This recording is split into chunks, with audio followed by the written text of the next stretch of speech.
Now the angel of the Lord went up from Gilgal to Bochim, and he said, I brought you up from Egypt, and brought you into the land that I swore to give to your fathers.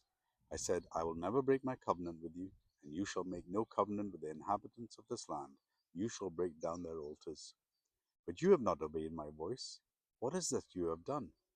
So now I say, I will not drive them out before you, but they shall become thorns in your sides, and their gods shall become a snare to you.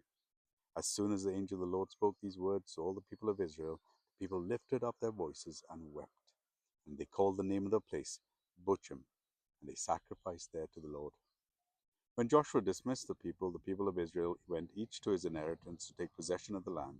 And the people served the Lord all the days of Joshua, and all the days of the elders who outlived Joshua, who had seen all the great work that the Lord had done for Israel. And Joshua the son of Nun, the servant of the Lord, died at the age of 110 years. And they buried him within the boundaries of his inheritance in Timnath Heres, in the hill country of Ephraim, north of the mountain of Gash. And all the generations also were gathered to their fathers, and there arose another generation after them who did not know the Lord, or the work that he had done for Israel. And the people of Israel did what was evil in the sight of the Lord, and served the Baals. And they abandoned the Lord and the God of their fathers, who brought them out of the land of Egypt. They went after other gods from among the gods of the people who were around them, and bowed down for them. And they provoked the Lord to anger. They abandoned the Lord, and served the Baals and the Ashtaroth, so that the anger of the Lord was kindled against Israel, and he gave them over to plunderers, who plundered them, and he sold them into the hand of their surrounding enemies, so that they could no longer withstand their enemies.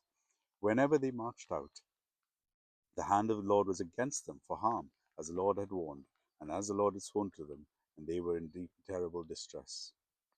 Then the Lord raised up judges, who saved them out of the hand of those who plundered them. Yet they did not listen to their judges, for they whored after other gods and bowed down to them. They soon turned aside from the ways in which their fathers had walked, and who had obeyed the commandments of the Lord, and they did not do so. Whenever the Lord raised up judges from them, the Lord was with the judge, and he saved them from the hand of their enemies all the days of the judge.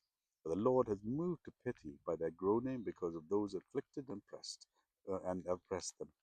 But whenever the judge died, they turned back and were more corrupt than their fathers, going after other gods, serving them and bowing down to them. They did not drop any of their practices or their stubborn ways, so the anger of the Lord was kindled against Israel.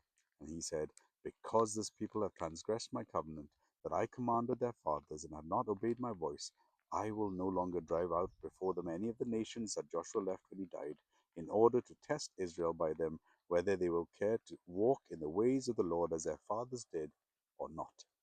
So the Lord left those nations, not drive them out quickly, and he did not give them into the hand of Joshua. Judges chapter 2.